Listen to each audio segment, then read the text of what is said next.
Começa Zé. Boa noite. Nós tivemos aqui uns pequenos problemas técnicos, mas já foi tudo resolvido. Então a gente agora vai dar início a esse programa especial sobre a dívida pública. Como eu já havia falado, esse tema foi escolhido por ser um tema crucial nos rumos do país e para a vida dos brasileiros. Para isso, a gente vai contar com a participação de 3 debatedores: a Maria Lúcia Fatorelli, coordenadora nacional da Auditoria Cidadã da Dívida, auditora da Receita Federal por quase 30 anos, uma das maiores especialistas do Brasil e do mundo sobre esse tema. A gente vai contar também com a participação do Plínio de Arruda Sampaio Júnior. A participação dele vai ser online, porque ele tem um compromisso, vai pegar o voo dentro de algumas horas, mas mesmo assim ele aceitou o nosso convite e vai estar fazendo essa participação aqui com a gente. O Plínio é economista, professor livre-docente da Unicamp, autor de livros sobre economia política e também um estudioso aí sobre a dívida pública. E a terceira nossa convidada e debatedora é a Vera Lúcia, candidata a presidente do PSTU, candidata do PSTU à presidência da República, cujo programa de governo tem a questão da dívida como um dos seus pontos centrais. A vereadora Sâmia do PSOL, ela também estava cotada para participar do programa, mas de última hora ela teve um imprevisto e infelizmente não vai poder participar, ok? Apesar dessa interrupção que nós tivemos, eu pediria aí que os internautas participem, compartilhem, convide os amigos, os parentes a também assistir o programa, nos envie comentários, perguntas, que a gente vai estar fazendo aqui aos debatedores essas perguntas, ok? Nós vamos começar então com uma pergunta básica aqui, conversando com a Maria Lúcia Fatorelli, okay, que ela possa explicar para a gente o que é a dívida pública, né? E como isso afeta o orçamento do país, qual o peso dessa dívida no orçamento do país. Ok. Bom, boa noite a vocês duas, ao Plínio, que está nos acompanhando, e a todos vocês que estão nos acompanhando pela internet, aqui ao vivo também, os militantes. Boa noite a todos e todas. É uma honra muito grande estar aqui. Parabéns por pautarem o tema. Parabéns, viu, Vera, por debater aí essa bandeira, essa dívida que quanto mais a gente paga, mais a gente deve. É verdade. Obrigada. Bom, a dívida pública, teoricamente, corresponde àquelas obrigações financeiras que o Estado, ou o próprio Estado, ou as empresas públicas assumem em relação a credores localizados no país, chamada dívida interna, ou fora do país, a chamada dívida externa. Então, existe a dívida pública federal, existe a dívida pública dos estados, a dívida pública dos municípios, a dívida das empresas públicas. E a nossa tarefa no âmbito da Auditoria Cidadã tem sido a investigação dessa dívida. Porque a dívida é uma obrigação muito pesada no Brasil. O Brasil paga os juros mais elevados do planeta. E a dívida aqui no Brasil, ela tem assumido uma importância tamanha. A dívida tem exigido continuamente cortes de direitos através das contrarreformas para sobrar mais dinheiro para pagar a dívida. Tem exigido privatizações, desde Collor, passando por todos, até Temer. Todos os presidentes privatizaram, uns mais, outros menos, mas todos realizaram privatizações. O recurso advindo das privatizações, que aliás é ridículo, porque as privatizações têm sido feitas por valores muito abaixo do real preço desses ativos que foram privatizados. Esse recurso, ele é usado para pagar a dívida. Nós tivemos ano passado a aprovação, aliás, final de 2016, a aprovação da Emenda Constitucional 95, que estabeleceu um teto para todas as despesas com a manutenção do Estado, todas as despesas com os serviços públicos prestados à população, deixando fora do teto, fora de qualquer controle, fora de qualquer limite, os gastos financeiros com a dívida. Então, a pergunta é a seguinte: que dívida é essa que, além de absorver quase a metade do orçamento federal, afeta também os orçamentos estaduais, municipais, exige contrarreformas, exige privatizações, exige corte de gastos? A gente investiga, então, desde o ano 2001, a gente vem investigando essa dívida. E o que nós percebemos? Em todos esses âmbitos, federal, estadual, municipal, também fora do Brasil, nós investigamos a dívida em países latino-americanos, principalmente no Equador, onde houve uma auditoria oficial convocada pelo presidente da República. Investigamos a dívida também em países europeus, principalmente na Grécia, onde houve também uma auditoria oficial convocada pelo parlamento grego. Em todos esses locais, há um traço comum: ausência de contrapartida da dívida. Então, em vez da dívida pública funcionar como um instrumento que aporta recursos ao orçamento para que o Estado possa fazer investimentos, a dívida tem sido continuamente um escoamento, tem funcionado como um escoamento de recursos. O estoque da dívida sobe, mas o recurso vaza para o sistema financeiro. Então, isso aí nós batizamos de sistema da dívida, tá? Sistema da dívida, porque é a utilização do endividamento público às avessas. Em vez da dívida pública funcionar como funciona na nossa vida pessoal, muitas vezes a gente tem uma dívida, mas a gente adquiriu um carro, ou adquiriu um apartamento, aquela dívida tem contrapartida. No caso da dívida pública, a dívida tem crescido a partir de mecanismos financeiros, mecanismos que geram dívida pública, mas a contrapartida não aparece. Por quê? O estoque cresce e o recurso é transferido para o setor financeiro. Tá? Maria Lúcia, pegando esse gancho que você iniciou agora, você também já falou em alguns momentos de palestras suas que se fala muito da corrupção, né? Mas que o que de fato sangra os recursos do país é a dívida pública, né? Sim. E tem a ver com vocês também denunciam a questão dos mecanismos fraudulentos que geram essa dívida. Você começou a falar. Você poderia também começar a dar uma explicada para a gente antes da gente fazer uma pergunta para o Plínio? Com certeza. A descoberta desses mecanismos é que nos autoriza a dizer que o sistema da dívida é a mega corrupção. Por que mega? Porque nós estamos falando de trilhões.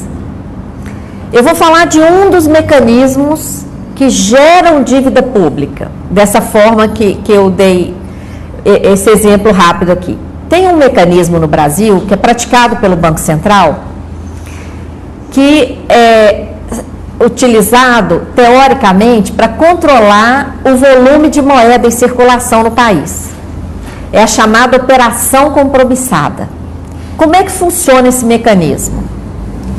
Atualmente, sobra muito dinheiro no caixa dos bancos. Por que sobra?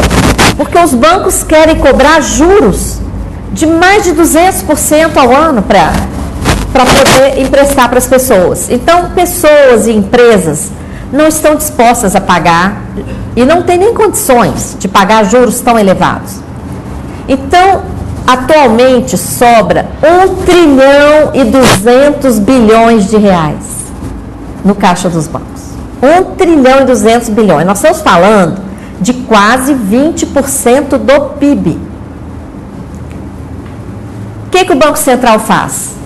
Entrega títulos da dívida pública para esses bancos. Então, o estoque da dívida pública aumenta em 1 trilhão e 200 e ele entrega esses títulos para os bancos. A partir do momento em que os bancos detêm esses títulos, eles recebem uma remuneração. Essa remuneração, minha gente, custou quase R$500 bilhão nos últimos 4 anos. Então, de 2014 a 2017, foi quase R$500 bilhão do orçamento federal para remunerar a sobra de caixa dos bancos. E o dano não para por aí. O que aconteceria hoje com a nossa economia se o Banco Central parasse de fazer esse tipo de operação? Imaginem hoje R$1,2 trilhão no caixa dos bancos. Os bancos não iam querer ficar com esse dinheiro parado em caixa. Eles iam querer o quê, Vera? Eles iam querer emprestar. Mas para emprestar, o que eles teriam que fazer? Baixar os juros. Imaginem a nossa economia hoje irrigada com R$1,2 trilhão a juro baixo. Só isso aí acabava com a crise. E as empresas teriam capital de giro baixo, passariam a gerar emprego e renda. A indústria, olha, nós estamos passando por uma desindustrialização no Brasil extremamente preocupante. A indústria já ocupou 30% do PIB no Brasil, hoje está em menos de 9% e em queda. Por isso que nós estamos vivendo tanto desemprego e tanta quinquilharia importada, porque a indústria brasileira está fechando as portas, porque a indústria precisa de crédito. A indústria, para funcionar, ela tem que ter um estabelecimento, ela tem que comprar maquinário, matéria-prima, contratar gente, até que ela produz, distribui, vende e recebe. Quem financia todo esse processo? O crédito. Então, tem inúmeros inventores no Brasil que poderiam estar criando pequenas indústrias, pequenos comércios, que o que realmente movimenta a economia são esses estabelecimentos. Eles não têm condição mais de funcionar no Brasil por causa da escassez de moeda. Por que escassez? Por causa desse mecanismo que enxuga R$1,2 trilhão de sobra de caixa dos bancos, gasta recurso do orçamento para remunerar, aumenta a dívida em R$1,2 trilhão e provoca todo esse dano na economia. Esse é um dos mecanismos. Tem vários outros, tem o tal do swap cambial, tem um mecanismo novo da securitização de créditos. Os nomes são sempre assim, não assustem não, viu gente? Os nomes são sempre nomes para espantar as pessoas. E aí vem o trabalho da auditoria cidadã, de popularizar, explicar, de roubar o mito de que entender esses mecanismos seria tema só para especialista. Não é. É tema para quem paga a conta. Que eu acho que é o mais interessante. É isso aí. Nós acho que nós vamos ter que voltar nesses mecanismos fraudulentos ainda. Tá. Mas eu gostaria de partir agora com uma pergunta para o Plínio. Eu acho que ele está, Plínio, acho que ele está aqui. Plínio. Aqui com a gente. Plínio. Vamos ver se ele consegue ouvir e responder aqui para a gente uma pergunta. Você escuta a gente?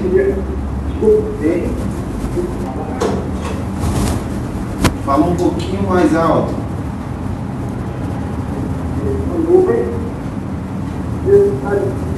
Agradeço a oportunidade de assistir da vida pública, que não tem problema centrais na vida do governo.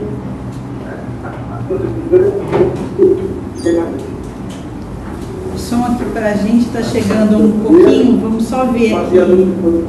Passa para outra pergunta que eu vou tentar, que não está chegando aqui. Não vai arrumar? Deixa Bom, a gente, Vera nossa, falar. ó, é a questão das transmissões ao vivo. A gente continua aqui com essa questão da transmissão online com o Plínio. Eu vou passar aqui uma pergunta para a Vera e aí, assim que o Plínio entrar, a gente volta a falar com ele. Eu queria, Vera, que você pudesse também falar aí a sua primeira avaliação aí para a gente começar essa conversa sobre essa questão da dívida pública, que é central, como eu iniciei no programa do PSTU, no seu programa.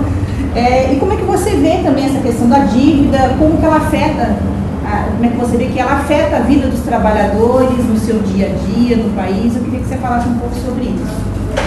Olá, boa noite Maria Lúcia. Muito grata. Muito obrigada por aceitar esse convite. Boa noite, Pleninho, boa noite a todos os internautas. Esse tema para nós ele é muito caro, porque se fala pouco, inclusive, da dívida pública. Se fala pouco.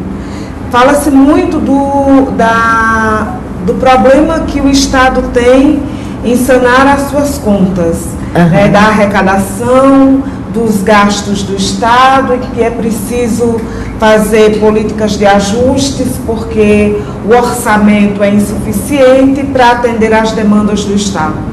E quando a gente fala disso, e quando os governos falam disso continuamente, a primeira coisa que eles aplicam são as chamadas contrarreformas, que você fala, que é a da retirada de direitos da classe trabalhadora. Isso. E na prestação dos serviços públicos é a escassez de absolutamente tudo.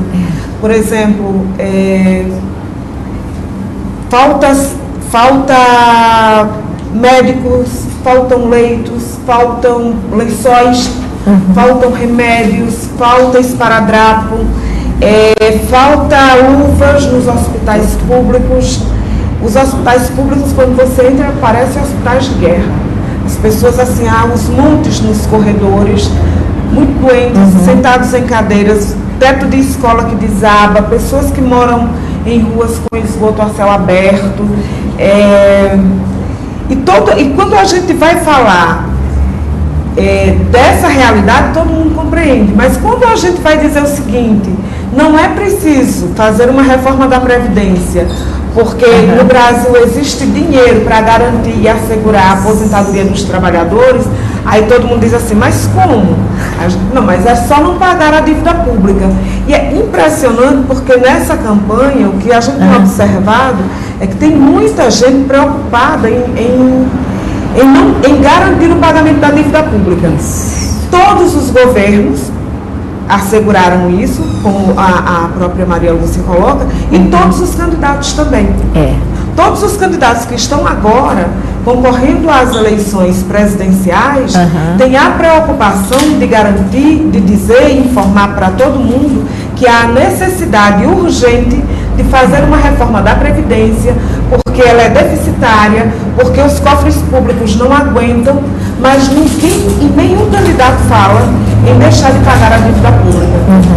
E nós do PSTU dizemos o seguinte, não há nenhuma necessidade de fazer a reforma da Previdência, tem dinheiro nos cofres do país sobrando, que dá para atender às demandas da população, inclusive aquelas mais sentidas, desde que a gente deixe de pagar esse absurdo de dinheiro que se paga da dívida pública, que é exatamente isso. Quando você compra uma geladeira, você fica endividado e você sabe porque está devendo e você vai pagar a sua geladeira. Você comprou uma máquina de lavar, você sabe que está endividado, você sabe que comprou uma máquina de lavar, ou um carro, um apartamento, qualquer coisa, uma roupa, um calçado. Só que a dívida pública, ninguém apresenta para nós, só apresenta a fatura. Mas ninguém apresenta, por exemplo, uma casa, ninguém apresenta uma escola, nenhum governo apresenta um hospital, um posto de saúde, nada disso é apresentado.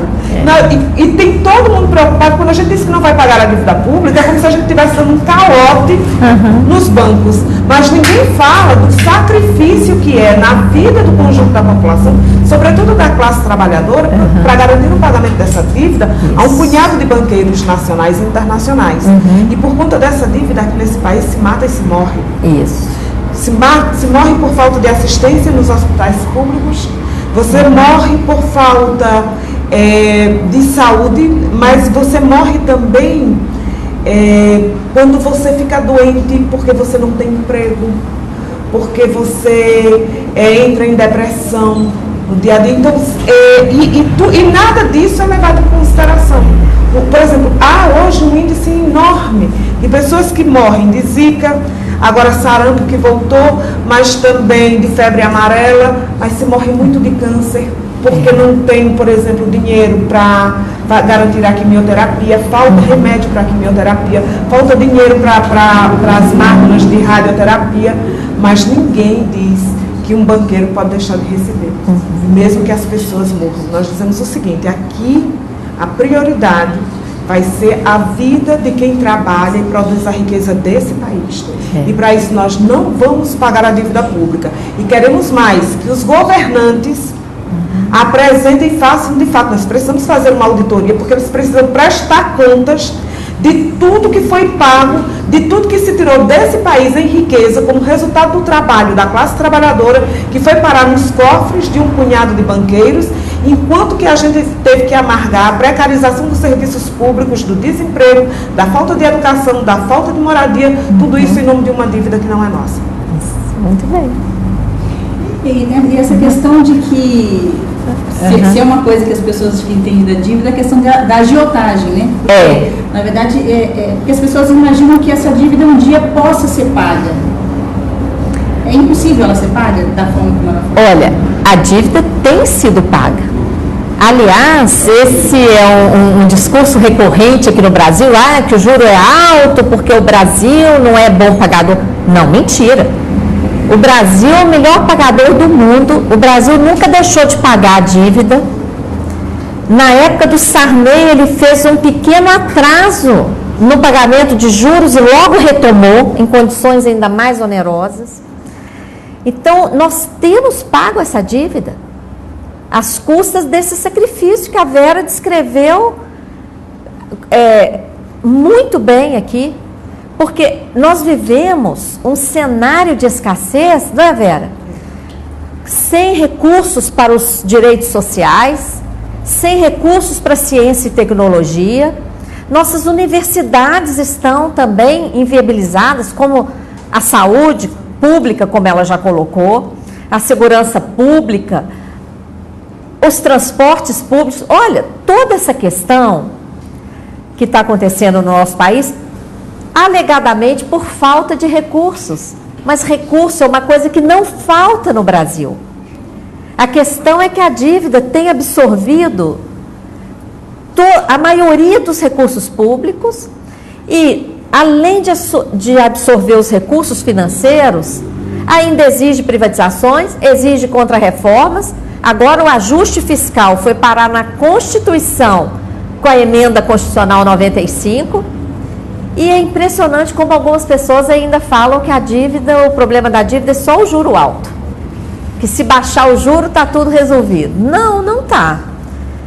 Essa dívida, historicamente, olha, se nós pegarmos a nossa primeira dívida pública como nação independente, a dívida da independência, Portugal tinha uma dívida com a Inglaterra. O Brasil declarou independência, Portugal falou, pronto, agora essa dívida é o Brasil com a Inglaterra. Mas o dinheiro nunca chegou aqui. Então, Vera, a nossa primeira dívida já foi uma dívida sem essa contrapartida que você falou. A gente não tem contrapartida. Depois, o ciclo atual que a gente está vivendo, esse ciclo atual da dívida começou na década de 70, primeiramente como dívida externa, que foi se multiplicando ainda no tempo da ditadura militar. A maior parte dessa dívida externa, inicialmente, era dívida privada, que depois foi transformada em dívida pública. Olha aí o sistema da dívida. Dívida privada, dívida de multinacionais, dívida de bancos, virou dívida pública na década de 80. Aí, né, essa dívida da década de 80 foram esses contratos do Banco Central que se transformou no único devedor da dívida externa. Essa dívida prescreveu em grande parte em 1992. Há fortes indícios que comprovam essa prescrição. Ninguém nunca investigou isso. Essa dívida suspeita de prescrição foi transformada em novos títulos em 1994, numa operação realizada em Luxemburgo, que é paraíso fiscal. Esses são chamados títulos podres, e eram podres mesmo. Eram resultantes da transformação de dívida, suspeita de prescrição. Então, o que aconteceu com esses títulos podres? O Brasil aceitou esses títulos como moeda para comprar nossas empresas privatizadas a partir de 96. Então, depois uma outra parte dessa dívida, desses títulos podres, foram transformados em dívida interna, lá no início do Plano Real, quando o Brasil pagava juro de quase 50% ao ano, com a desculpa de controlar a inflação. Então, olha, a dívida, ela está no centro da economia brasileira, ela é o maior problema hoje da nossa economia e, embora o volume da dívida, em termos de comparação com o PIB, não seja tão grave como outros países, acaba sendo a dívida mais cara do mundo por causa dos juros que o Brasil se dispõe a pagar. Tá? Então, quando a gente faz uma auditoria buscando esse fio da meada, a gente vê esse histórico da dívida como uma sequência de negociações que vão transformando dívidas privadas em dívidas públicas, que vão aplicando os mecanismos fraudulentos, gerando dívida para a sociedade pagar, onerando o orçamento, exigindo privatizações, exigindo contra-reformas. É um ciclo vicioso que só terá fim quando fizermos uma auditoria para valer e identificarmos os credores. A coisa é tão absurda no Brasil que nem os detentores dos títulos são identificados. Isso é considerado sigiloso. É isso que ia entrar, na verdade, é uma pergunta para vocês duas, assim, puder responder em dois momentos. Primeiro isso, porque uma das coisas que eles falam, quando você fala em auditoria ou na própria suspensão da dívida, você fala, é o escândalo, né? É o calote. E aí eu queria que você falasse quem são os compradores, né, no chamado mercado primário desses títulos? Quem é que controla esses títulos da dívida, né? E aí, nesse mesmo tema, digamos assim, Vera, queria que você falasse por que isso, que o PSTU tem na questão a estatização dos bancos, do sistema financeiro, né? É uma questão. Então, eu queria que a gente entrasse nesse tema aí de quem é, né? Quem se beneficia e quem supostamente se seria prejudicado ou não. Porque eles falam, o mito é de que um calote, uma auditoria, afetaria os pequenos culpadores. Eu queria que vocês entrassem nesse tema, acho que a Vera Travada e a Lúcia podia comentar e a Vera depois complementar nesse sentido. Bom, primeiro que as pessoas que dizem, né, que se fizer uma auditoria, quem seria mais prejudicado seriam os trabalhadores, os pequenos poupadores, né? Essas pessoas têm que contar pra gente como elas ficaram sabendo que são esses pequenos poupadores, os trabalhadores que têm títulos da dívida, porque essa informação é sigilosa no Brasil.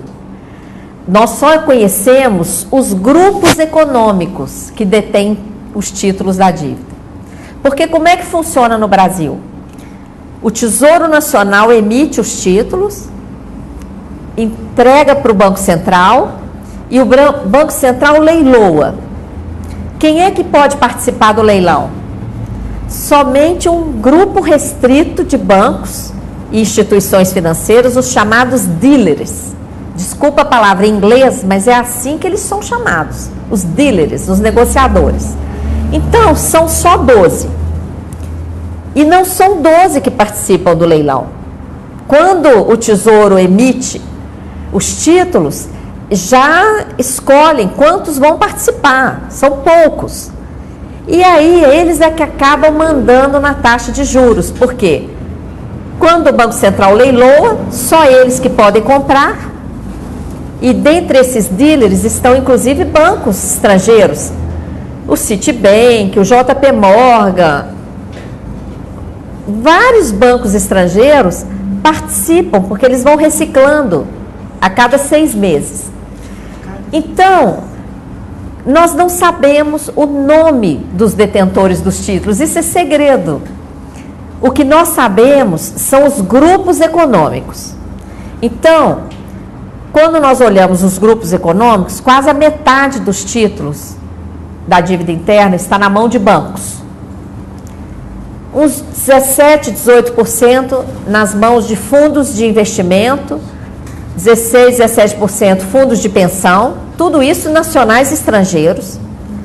8% na mão de investidores individuais estrangeiros e menos de 1% está lá no Tesouro Direto. Agora, uma auditoria, ela vai identificar, inclusive, qual desses detentores que são legítimos. A auditoria é capaz de fazer isso. A auditoria não quer prejudicar ninguém. A auditoria quer transparência, separar o que é dívida mesmo e o que são esses mecanismos que usurpam do instrumento de endividamento público para beneficiar o sistema financeiro nacional e internacional.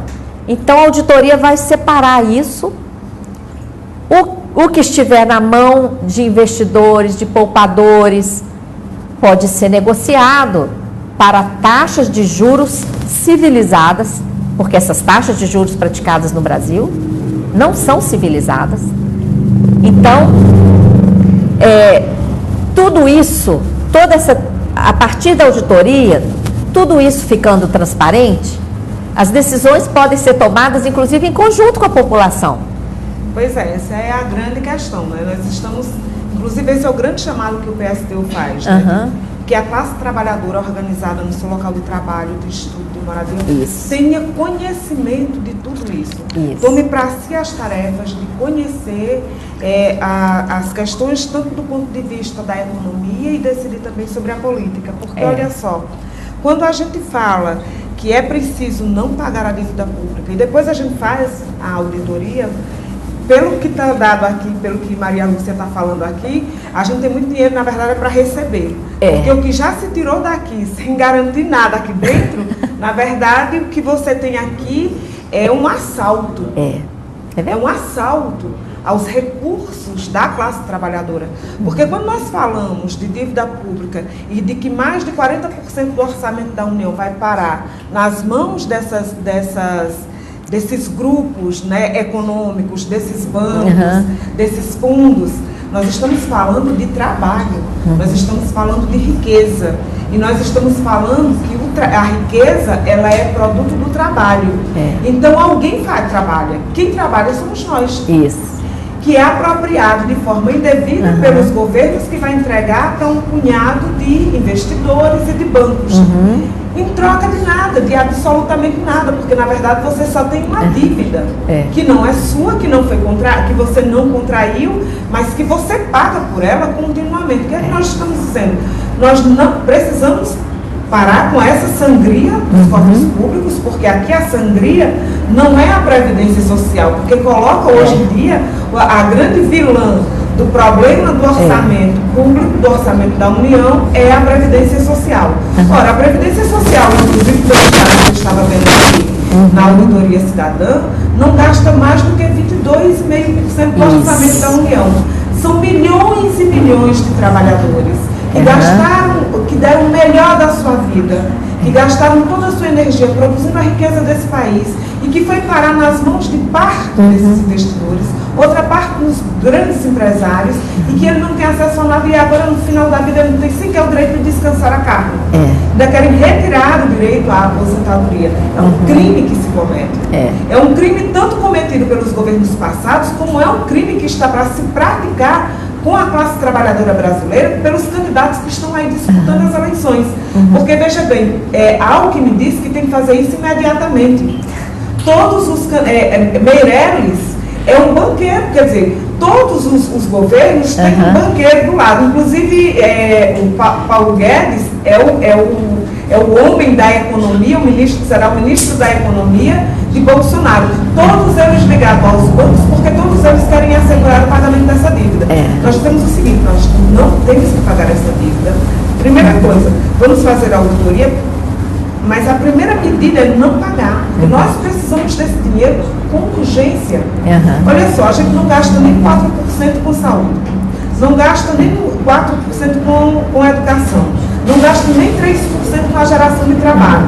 Ou seja, o que de fato se precisa nesse país, não há nenhum tipo de investimento, porque a prioridade e o centro, através inclusive da lei de responsabilidade fiscal, é assegurar o pagamento dessa dívida. Nós estamos dizendo o seguinte: não paga, faz a auditoria e esses bancos precisam ser nacionalizados, porque nós precisamos garantir que, por exemplo, para o desenvolvimento da economia, do parque industrial, tanto no campo quanto na cidade, nós precisamos de crédito barato para o desenvolvimento da economia desse país. E só é possível assegurar se a classe trabalhadora organizada, ela tem um controle disso, coisa que hoje, inclusive, é segredo. Isso. Nós precisamos desvendar essa caixa de Pandora. Mas a primeira coisa que nós temos aqui que acabar é fechar a torneira desse roubo que é feito através da dívida pública, que todo governo quer pagar e que todos os candidatos aí estão se dispondo a pagar, com exceção do PSTU. Eu queria daqui a pouco entrar na questão da soberania, se a dívida tem a ver com a questão da soberania, mas antes eu acho que agora já dá para a gente falar com o Plínio. Queria saber, Plínio, se você está nos ouvindo, para que a gente possa... Viva a voz perto do seu microfone. Ok, traz aqui para mim.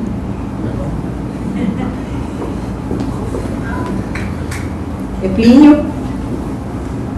Plínio? Está no Viva Voz? Tá nos ouvindo? Ótimo. Estamos sim. Eu preciso... Tá conseguindo? Muito Eu baixo. estou te ouvindo, mas está um pouquinho baixo. Deixa eu ver aqui. Você tá nos ouvindo bem? Aqui está no máximo. Aqui está no máximo. Pela internet não está dando para ouvir. Nós estamos aqui te ouvindo, mas acho que na internet... Acho que não está no Viva Voz. Tá... Aqui. Tá sim. Tá? Tá. Tá rolando? Tá. Se trouxe no microfone mesmo, acho que não vai resolver. Tá no Viva Voz, mas não tá conseguindo. Tá no Viva Voz mesmo. Vinho. Quer tentar nesse? Tudo bem? Tudo certo. Fala um pouco.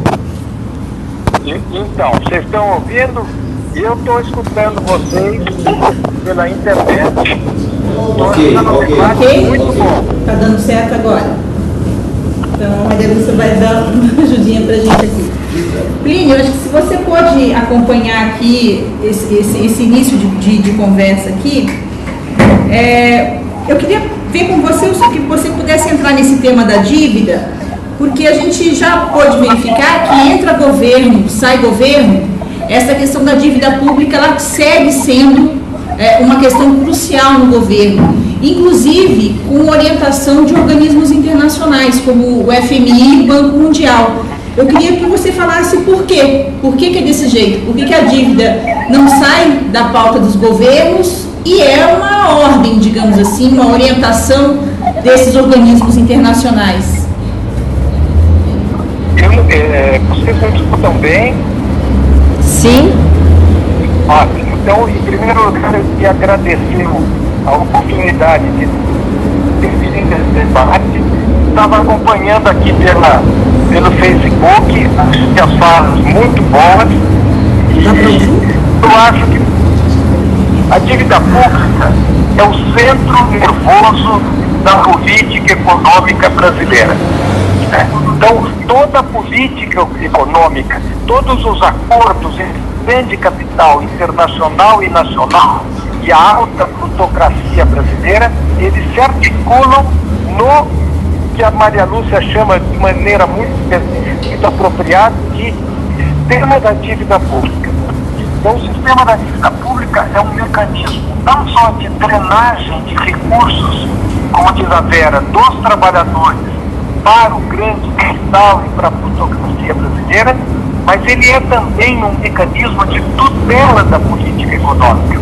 Então, todo o país funciona e se organiza em função deste sistema da dívida pública. Então, pautar auditoria política da dívida pública, contábil e política da dívida pública, é fundamental para que o povo brasileiro saiba para quem serve a dívida pública. Então, essa é uma questão que eu acho fundamental. Com isso, eu queria dizer que da satisfação que eu tenho de compartilhar esse debate aqui com a Maria Lúcia, que é uma guerreira que transformou digamos, o problema da dívida pública num problema central, e contra tudo e contra todos, falta a importância desse debate.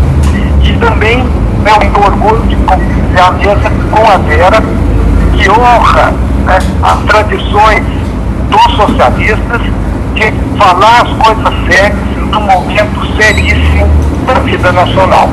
A verdade é que a dívida pública é a grande pauta oculta do debate da política econômica brasileira.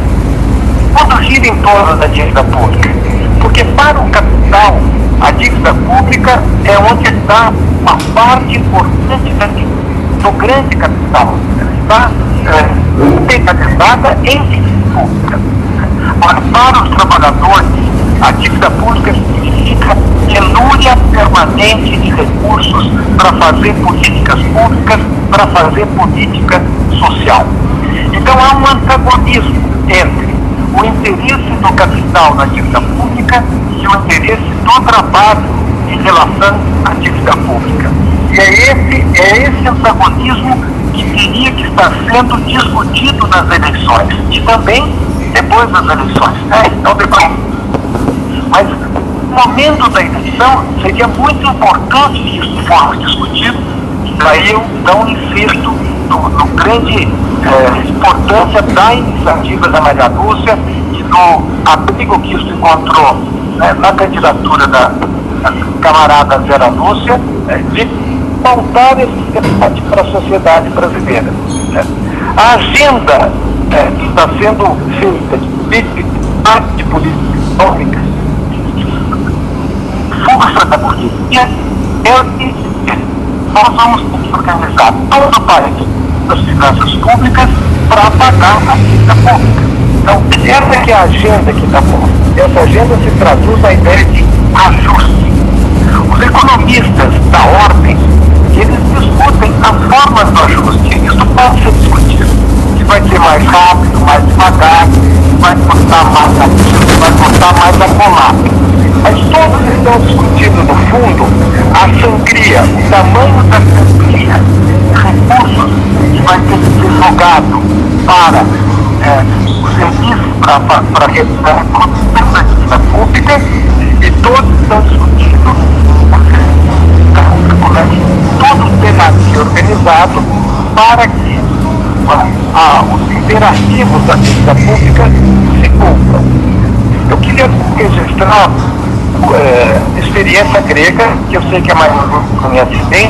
É importante que os trabalhadores brasileiros conheçam, porque esse mecanismo de ajuste permanente da Portugal, das finanças públicas, da viabilização para da dívida pública, eu chamo de trabalho específico, ou seja, ele não termina nunca. E a experiência grega, que a Maria Lúcia conhece bem, é um exemplo disso. Depois de 9 anos de ajuste, a relação dívida pública-PIB aumentou bastante. O PIB caiu em pouco menos de 1/3, o desemprego alcança 25% da força de trabalho, o salário médio caiu 20% e a taxa de pessoas em situação de pobreza alcança 5% da força de trabalho.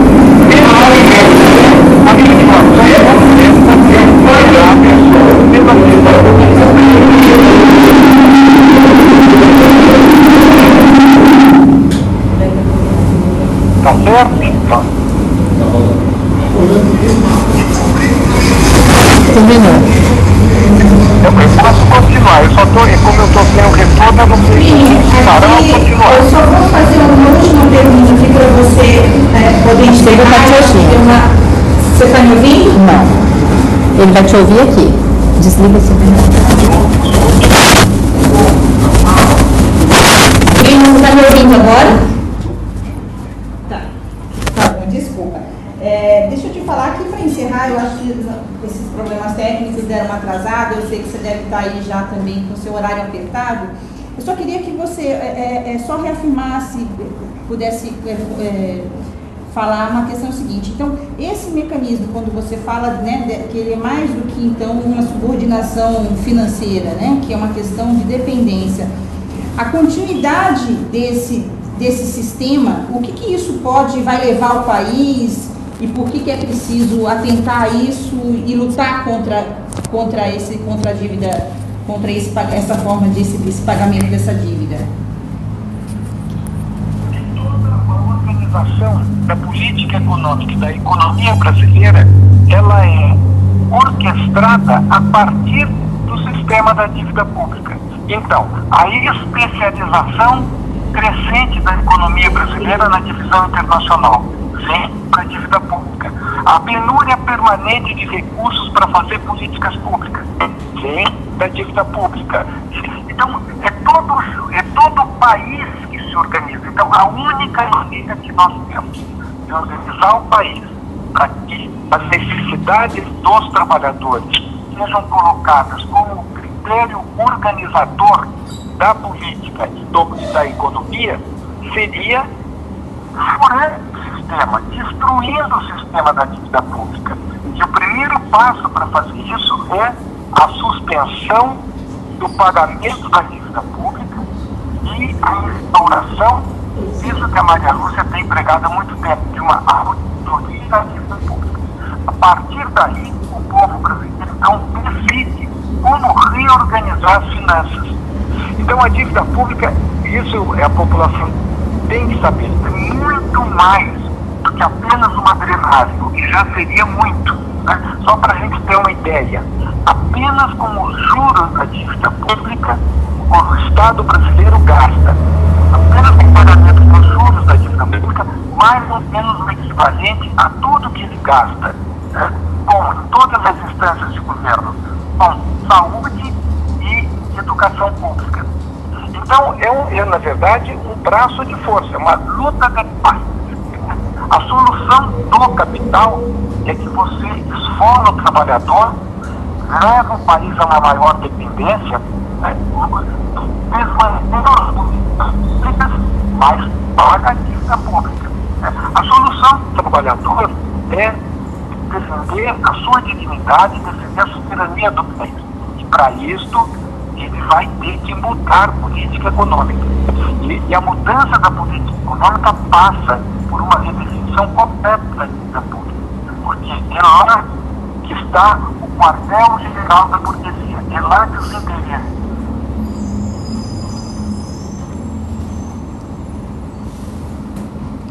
Plínio, eu queria agradecer, nós queríamos agradecer aqui a sua participação. Seria ótimo se você pudesse estar presente, né? Mas vai ter que ficar para uma próxima oportunidade. Mais uma vez, muito obrigada pela sua participação e pela contribuição que você pôde fazer aí ao debate. Boa viagem. Boa viagem aqui. Ele pode um abraço. Boa viagem, um abraço. As duas estão enviando para você aqui um abraço Isso. e boa viagem. Vê se ele pode continuar um pouquinho mais. Eu queria comentar. Caiu, acho que já... Pode continuar. Bom, Eu queria fazer um comentário.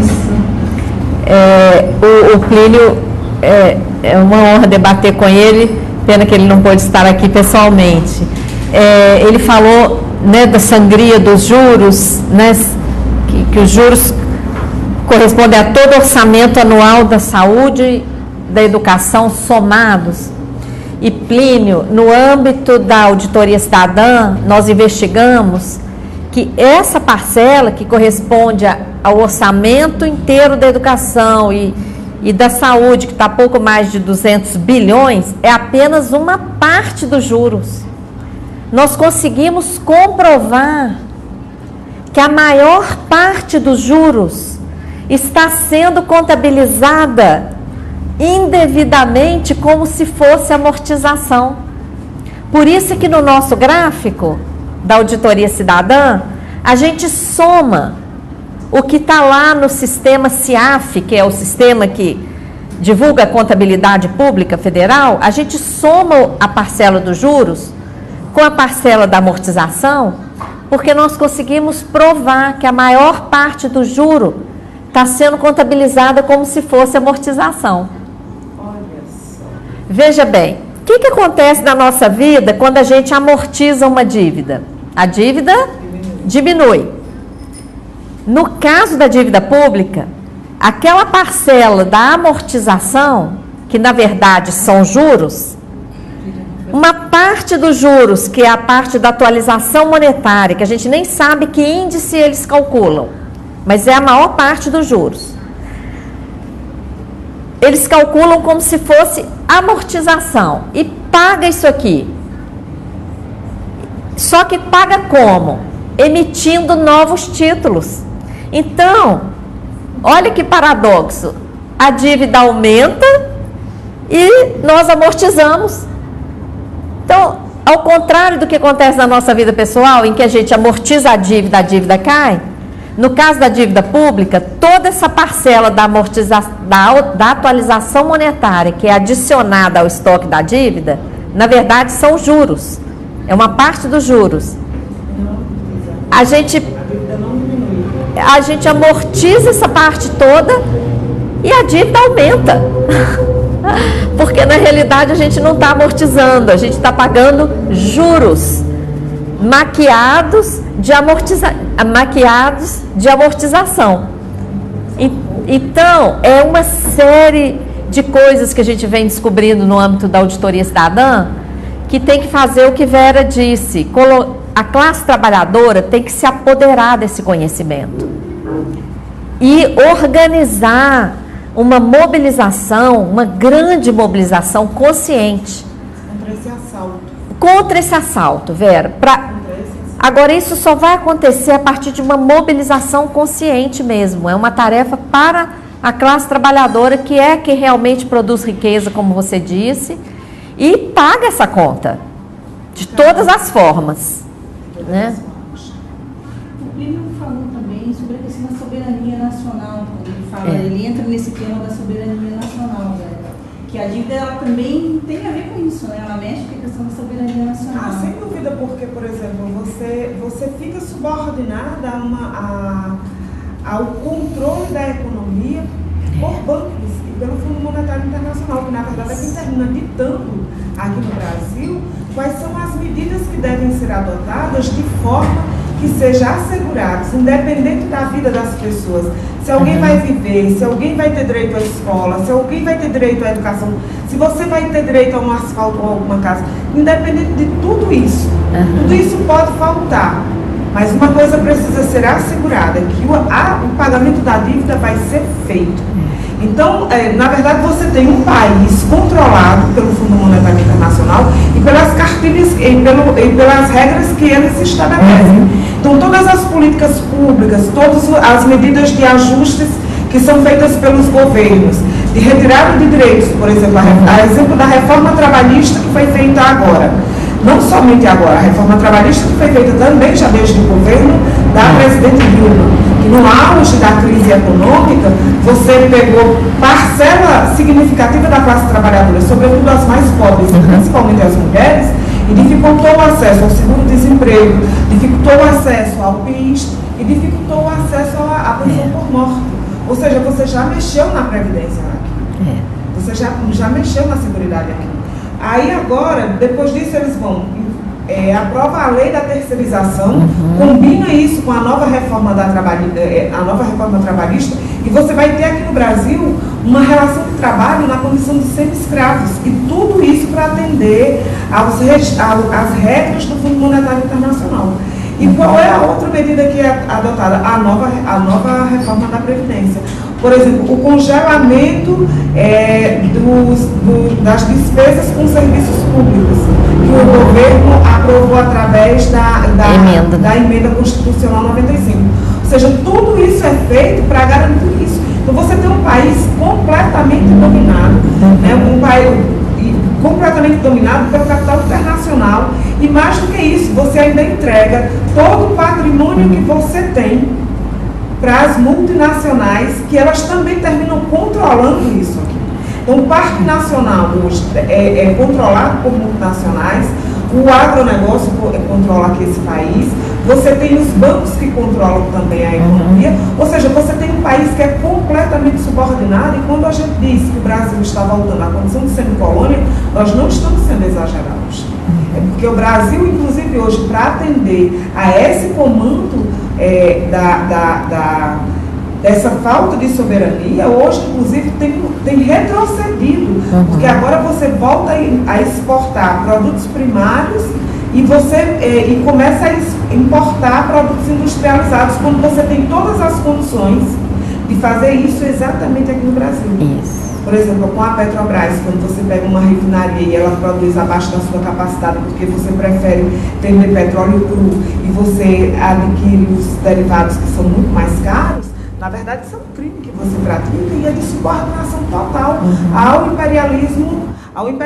Então, isso também, tudo isso é parte dessa dívida, porque tudo isso é feito em nome da dívida.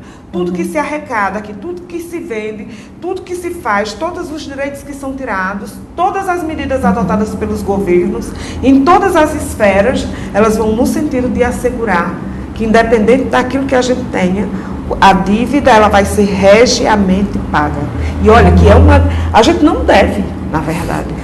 O que, na verdade, o que a gente tem é assim, a gente está pagando uma coisa que a gente não deve. E mais, quando a gente agora está nessa campanha e a gente diz que não vai pagar a dívida pública, e quando a gente fala do montante que é a dívida, que é da casa de 5 trilhões de reais, que a gente não tem nem noção do que isso seja em volume de dinheiro, porque é tanta riqueza, é uma coisa extremamente absurda, e tem gente que diz que a gente ainda está mentindo. Um repórter acabou de me dizer isso ontem na USP, quando eu fui fazer um debate lá, e ele foi fazer uma entrevista comigo, e ele disse que eu não estava exagerando. Eu disse para ele, olha, você procure saber, porque na verdade é mais de 5 trilhões sim que se deve aqui, só e na verdade a gente não deve. Sim, você está certíssima. Mais de 5 trilhões é só dívida interna. Olha só. Ainda tem a dívida externa em dólares. A dívida, você sabe por que eles falam menos, Vera, do que isso? Eles não computam como dívida aquele 1 trilhão e 200 bilhões daquele mecanismo que eu falei que é utilizado para remunerar a sobra de caixa dos bancos. Eles escondem aquilo ali.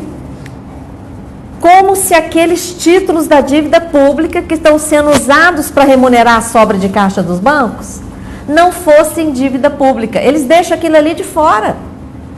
Então, você está certíssima, já ultrapassa 5 trilhões de reais, sim, a dívida interna. E isso aí está nas estatísticas do Banco Central.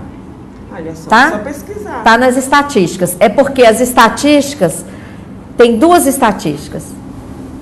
O Banco Central suprimiu, tirou do ar uma tabela que juntava tudo isso, que ficava assim, transparente. Essa parcela da dívida que eles não computam para chegar no número aí de 3 trilhões e 800, que também não é pouca coisa não, é muita coisa, mas só que ultrapassam 5 trilhões na verdade, por causa desse montante da dívida que fica com o Banco Central para ele usar para remunerar a sobra de caixa dos bancos e amarrar a economia brasileira, gerar escassez de moeda. Pois é. Quando a gente diz que não vai pagar a dívida, eles dizem assim, mas isso vai quebrar o Brasil. A gente diz, o Brasil está quebrado porque está pagando a dívida. Isso. Porque olha só, quando você pega, aí diz assim, mas isso aqui vai virar um caos. Aí a gente diz, não, nós já vivemos o caos. Porque quando você pega 16 milhões de pessoas desempregadas, as mortes nos hospitais públicos, prédio de escola que desaba, museu que pega fogo, né? Quando você junta tudo isso, conviver com rato e barata. Aqui no Brasil se convive com ratos e baratas. Entende? 50% do país, 50% desse país não tem saneamento básico. Entende? E tem uma conta, foi feita uma matéria por João Ricardo, que ele apresenta que, por exemplo, se você pegar o montante da dívida e dividir por dia, daria 270 bilhões diários. E isso seria inferior ao valor que seria necessário para garantir todo o saneamento básico no país, que inclusive o FMI disse que seria feito até o ano de 2030. Quer dizer, você poderia fazer em um ano, se você ainda tinha troco, faz isso em um ano, ainda tem troco se você deixar de pagar a dívida. Olha só o que é possível você fazer.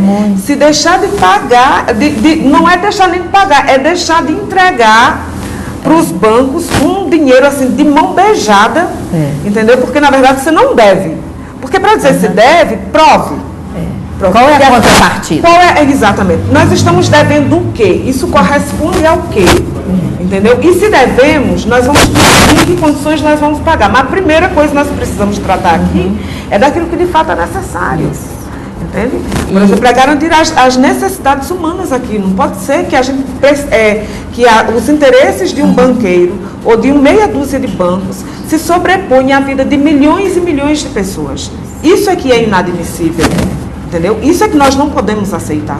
E o que é mais assustador, Vera, é que o novo mecanismo que está entrando aqui no Brasil, que é o mecanismo que atuou na Europa, quebrou a Grécia, mas a Grécia foi só vitrine, na verdade afetou 17 países europeus que participaram desse esquema financeiro. Esse esquema financeiro está sendo implantado aqui no Brasil, sob o nome de securitização de créditos. Olha isso. Outro nome chique. Então, o que é isso? Olha que infâmia. Nós estamos privatizando Eletrobras, setores da Petrobras, Embraer, até a Casa da Moeda. Agora recuaram um pouco a Casa da Moeda, mas até a Casa da Moeda colocaram para privatizar. Mais de 57 empreendimentos. Portos, aeroportos, rodovias, tudo. Mas, enquanto nós estamos privatizando todas essas joias da coroa, nós estamos criando novas estatais para operar esse esquema financeiro da chamada securitização, que nada mais é do que um esquema que desvia a arrecadação de tributos durante o percurso do dinheiro pela rede bancária. Então, Vera, o sistema financeiro não quer mais esperar o pagamento do juro. Ele já quer pegar o dinheiro arrecadado do contribuinte antes desse dinheiro chegar ao orçamento. E isso já está acontecendo aqui em São Paulo, onde foi criada a empresa CPSEC SA. Já está acontecendo em Belo Horizonte, onde foi criada a PBH Ativos SA. Está acontecendo em Minas Gerais, onde foi criada a MGI Participações. E é interessante dar esses exemplos, porque a gente vê que o sistema da dívida está acima de partidos, porque aqui em São Paulo é o PSDB do Alckmin, em Minas Gerais é o PT do Fernando Pimentel e de Haddad, em Belo Horizonte era o Márcio Lacerda lá do PSD.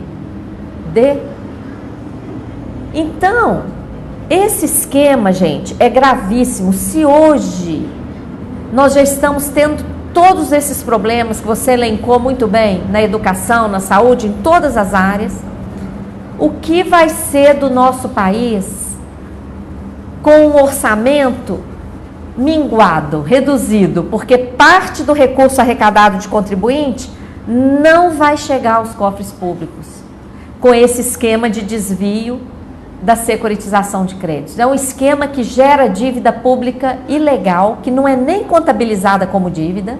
Olha, é um esquema tão obscuro, das sombras, que nem contabiliza mais como dívida pública. Isso é roubo, né? É um escândalo. Assim, popularmente falando, é roubo. É roubo, é ilegal, não existe lei federal que autorize isso. Nós estamos lutando no Congresso Nacional para barrar o projeto de lei que tenta legalizar isso. Infelizmente, esse projeto passou no Senado com um voto a mais do que o necessário e agora está na Câmara. É o PLP 459 de 2017. Tem vários materiais da Auditoria Cidadã que as pessoas que estão nos ouvindo podem acessar na nossa página, auditoriacidadã.org.br. Tem vários materiais referentes ao PLP 459, porque a população tem que saber disso, porque ainda dá tempo de barrar. Depois que já tiver implementado, aí eles dão aquelas desculpas. Ah, esses títulos já foram vendidos, a gente já nem sabe em que mãos que esses títulos estão, já não dá para fazer. Né? Então, mas agora dá para barrar. Então, é por isso que nós fazemos um chamado à classe trabalhadora, que a gente precisa se organizar. Né? Porque não dá para a gente confiar que o Congresso Nacional, que é controlado pelo poder econômico, que agora já fizeram as negociatas, inclusive com os bancos e com as empresas para o financiamento das suas campanhas, que esse Congresso possa assegurar uma medida que garanta de que a gente não vai ser roubado, até porque tudo que foi feito e quem garante e assegura em detrimento de qualquer coisa é exatamente o parlamento e o governo. Isso. De todas, e a justiça também, em todas as esferas do Estado. Então, por essa razão que ou a classe trabalhadora se organiza e toma para si a tarefa de que ela não vai pagar, ela não vai se deixar assaltar, ela vai se precaver e vai acabar com isso, inclusive para ter atendido às suas necessidades, porque aqui nós estamos falando das nossas vidas, das nossas necessidades. Para o atendimento das nossas necessidades, é preciso que nós nos organizemos aqui embaixo, porque não podemos esperar nada dos que estão aí em cima. E é por essa razão que nessa campanha o PSTU tem como centralidade, além do chamado à organização da classe trabalhadora, nos temas centrais no que diz respeito à economia, que é o não pagamento dessa dívida. Porque nós não devemos. Logo, não temos por que pagar. Olha, como sempre, quando a conversa está muito boa, o tempo passa muito rápido. Né? A gente já está um bom tempo aqui conversando.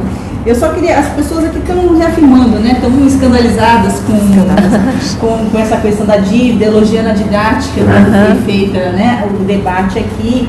E eu gostaria, na verdade, vou encaminhar uma última pergunta, assim, vou tentar resumir aqui uma pergunta, e que vocês duas pudessem entrar nesse tema e já ir para os finalmente. Acho que não tem como, isso que com certeza é um tema que exigiria aí um segundo programa. Que é o seguinte: se, por exemplo, não tem um jeito de tentar reduzir um pouco a dívida, né? Se lutar, por exemplo, pela redução de juros, se isso não resolveria o problema da dívida pública, ou seja, se tem outras formas que poderia resolver o problema da dívida. Eu queria que vocês respondessem a essa pergunta e, infelizmente, fossem aí para os encaminhamentos finais aí desse nosso bate-papo hoje. Olha, posso começar? Pode. É evidente que os juros precisam ser reduzidos, porque a taxa de juros do Brasil é a maior taxa de juros do planeta, historicamente. E os juros têm sido o principal mecanismo de multiplicação da dívida por ela mesma. Só que depois que a dívida chega nesse patamar, só a dívida interna já supera 5 trilhões de reais. Se você simplesmente reduz os juros, o que você vai fazer com esse estoque? Você vai aceitar esse estoque? Referendar esse estoque? Que foi criado por mecanismos fraudulentos? Que englobou dívidas privadas? Exato. Que empacotou dívidas prescritas? Que decorre de mecanismos inconstitucionais, como essa contabilização de juro como amortização, mecanismos ilegais como essa remuneração da sobra de caixa dos bancos, do swap. Então, quando você pega esses mais de 5 trilhões só da dívida interna, você tem aí uma série de parcelas emboladas que quando você disseca, o que é dívida mesmo? Entendeu? Porque essa dívida gerada para remunerar a sobra de caixa dos bancos, pelo amor de Deus, isso não é dívida. Isso é outra coisa. Prejuízos do Banco Central, com as benesses que ele faz para o sistema financeiro, garantindo a variação do dólar, como agora nesses mecanismos do swap, outra vez. Agora, em 2014, 2015, o Banco Central garantiu a variação do dólar através desses contratos de swap cambial. É uma coisa simples, ele simplesmente garante a variação do dólar. Ele diz o seguinte: se o dólar subir, eu te pago a diferença. Tudo bem, o banco fica com o dinheiro, com o ganho da variação cambial, e o Banco Central fica com prejuízo. O prejuízo do Banco Central, centenas de bilhões de reais, são transformados em dívida pública. Isso não é dívida. A contabilização de juro como se fosse amortização. Uma fraude contábil. Isso não é dívida. E os juros sobre juros, anatocismo. Tem súmula do Supremo que fala que isso não pode. Que é ilegal, ainda que conste de contrato, não pode ser praticado. Súmula 121 do Supremo Tribunal Federal. Então, quando você começa a ver, peraí, o que sobrou? Se você tirar esse juros sobre juros, se você tirar a remuneração, tirar swap, tirar dívida privada, tirar todas essas fraudes. Por isso que a gente advoga, primeiro, vamos fazer auditoria. Porque o que vai sobrar para pagar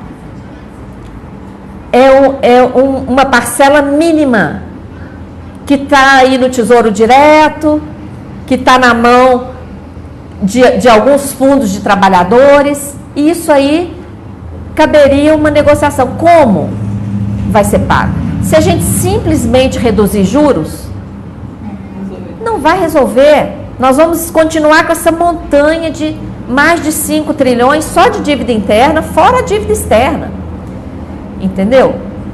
Então, por isso que a gente exige uma auditoria. Ademais, a auditoria está prevista na Constituição Federal.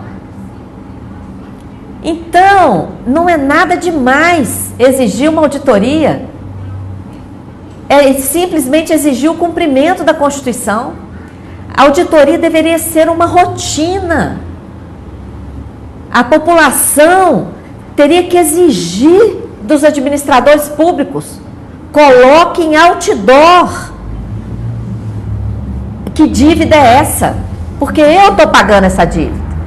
O mendigo que está lá na rua está pagando essa dívida. Todas as pessoas estão pagando essa dívida. Então, nós estamos vivendo hoje no avesso do país que poderíamos viver. Já partindo para as considerações finais. O Brasil é riquíssimo. Aqui no Brasil nós temos as maiores reservas minerais do planeta. E essa é a riqueza real. Olha lá para a Alemanha, com toda aquela tecnologia, indústria de motores, melhor indústria de motores do mundo. Qual matéria-prima que a Alemanha tem? Esse satélite que acabou de ser colocado em órbita para examinar o Sol é todo feito com nióbio, porque o nióbio é o mineral que resiste às mais altas temperaturas. Quem é que tem nióbio? O Brasil tem 98% do nióbio do mundo, tem mais 55 minerais, tem a maior área agricultável, maior reserva de água potável, todas as matrizes energéticas, clima favorável, batemos recordes de safra, temos um povo maravilhoso, temos mais de R$1 trilhão de reservas internacionais, temos mais de R$1 trilhão nessas operações compromissadas no Banco Central. Temos outra bolada dessas no Caixa do Tesouro. Temos uma arrecadação tributária por cobrar, porque o nosso sistema tributário é muito injusto. Nós podemos cobrar das grandes fortunas, da distribuição de lucro, da remessa para o exterior, etc. que não Tudo paga isso um centavo. isento, não paga um centavo. Temos uma dívida ecológica por cobrar, por todo esse dano ambiental que é deixado aqui no Brasil. E nem o conceito de dívida ecológica está estabelecido nesse país. Então, a nossa realidade, tudo isso que eu estou falando aqui não é concreto, palpável? A nossa riqueza, ela é concreta, ela é palpável. A nossa realidade é de abundância, é de riqueza. Mas a gente vive no cenário de escassez. O que é que cria esse cenário de escassez? O sistema da dívida, a política monetária, o modelo tributário. E eu acredito que ninguém gosta do cenário de escassez. É como se a gente estivesse assistindo um filme de terror e acreditando que aquele filme de terror fosse a realidade. Não é. Nós temos que arrancar esse cenário de escassez. Mas para isso, vai ter que enfrentar o sistema da dívida, a política monetária do Banco Central, a responsabilidade do Banco Central nesse sistema da dívida é enorme. Por isso que eles querem a independência do Banco Central. Para ficar com isso aí assegurado, qualquer que seja o presidente da República. Então, é importantíssimo esse debate. Eu parabenizo o PSTU pela coragem de pautar o tema, porque realmente o tema é um tabu. E vocês estão cumprindo um grande papel para a sociedade brasileira, que está tendo a oportunidade de ouvir de uma candidata a presidente da República a necessidade de transparência, de entender que dívida é essa e de questionar esse pagamento abusivo que está impedindo a vida digna para o nosso povo. Muito grata. Não, então, quero agradecer a Maria Lúcia pela oportunidade, pelo que vocês podem observar, e nós que estamos aqui fazendo esse debate, na verdade, todo o programa que nós apresentamos de não pagamento da dívida, para nós ela é uma necessidade, ela é concreta, porque na verdade é uma dívida fabricada, é uma dívida que você fabrica que ela não corresponde à realidade. Logo, e não tenha nenhuma preocupação, nenhum banqueiro vai morrer de fome, nenhum banqueiro vai ficar sem casa, nenhum banqueiro vai morrer por falta de assistência se a gente deixar de pagar a dívida. Agora, nós vamos começar a resolver concretamente os problemas que nós vivemos. Porque nós vamos ter, por exemplo, mais de 40% de recursos aqui para o atendimento de necessidades que para nós são urgentes. Por exemplo, o problema, nós precisamos de um plano de obras públicas que atenda às demandas da população, de creche, saneamento básico, transporte, moradia, escola, reformas de escola, de unidades de saúde. Nós precisamos fazer tudo isso, tem recursos, basta não pagar a dívida pública.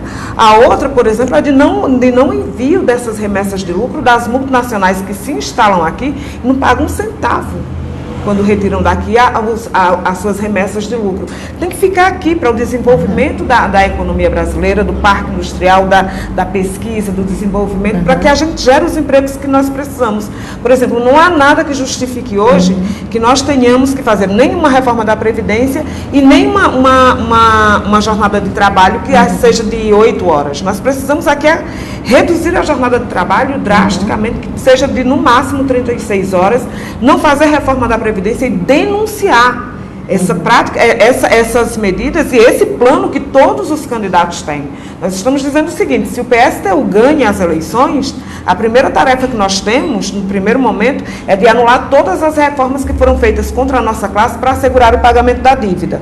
E a outra é que os trabalhadores se organizem nos conselhos populares, porque nós vamos ter que nos enfrentar com esses senhores. Reestatizar todas as empresas que foram privatizadas também em nome dessa dívida. Com dinheiro do BNDES. Com dinheiro do BNDES. Pois é, você entrega o patrimônio e ainda financia. Quer dizer, é um presente. Né? E não é de grego. Né? Que você precisa trazer isso de volta e sob o controle dos trabalhadores. Porque não dá para deixar na mão de ninguém nada disso. E além do mais, com tudo isso que você coloca, por exemplo, reforma agrária. Nós precisamos fazer reforma agrária nesse país. E sem indenização do latifúndio. Porque olha só, você faz... O Brasil tem solo agricultável. E é verdade, o solo é riquíssimo. Riquíssimo. Mas aqui se importa feijão preto da China. E só se justifica isso pelos negócios do capitalismo. Porque aqui no problema da dívida pública tem a ver com um mecanismo que é de justificar o funcionamento da sociedade capitalista, porque é da sua lógica, inclusive, parte da dívida, porque não basta apenas a exploração. Também todo o mecanismo da dívida, assim como o processo de corrupção, são todos os elementos que constituem esse sistema que impõe à classe trabalhadora, que é produtora da riqueza, uma vida de miséria desgraçada para garantir o luxo desse punhado de gente que fica com dinheiro sobrando nos cofres sem saber o que fazer, enquanto nós padecemos com todo tipo de necessidade. Então, quando nós dizemos que não vamos pagar a dívida aqui, na verdade, nós não estamos praticando um crime, nós estamos corrigindo um crime que vem sido praticado continuamente contra a nossa classe. Governo após governo. E agora vão se praticar pelos candidatos que estão aí disputando essas eleições.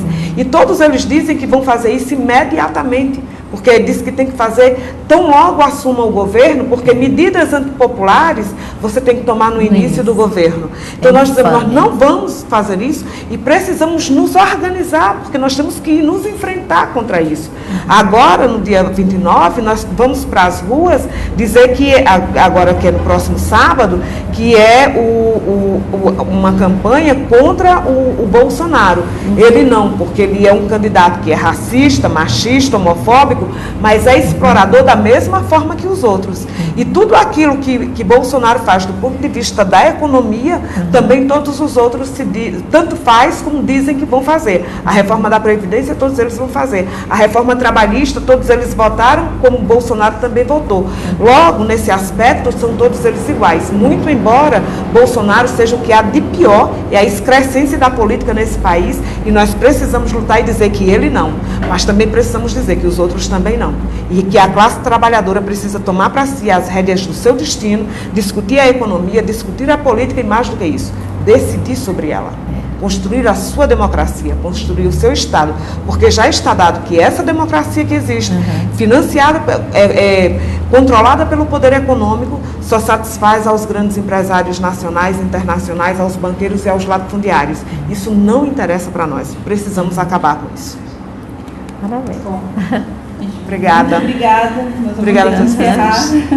Eu gostaria de agradecer imensamente a participação da Vera, imensamente Muito a grata. participação da Fatorelli e também do Plínio, que fez aquela participação conosco aqui online. Obrigada aos internautas. Isso, obrigada a todos os internautas que até esse horário, né, estão todos aqui nos assistindo.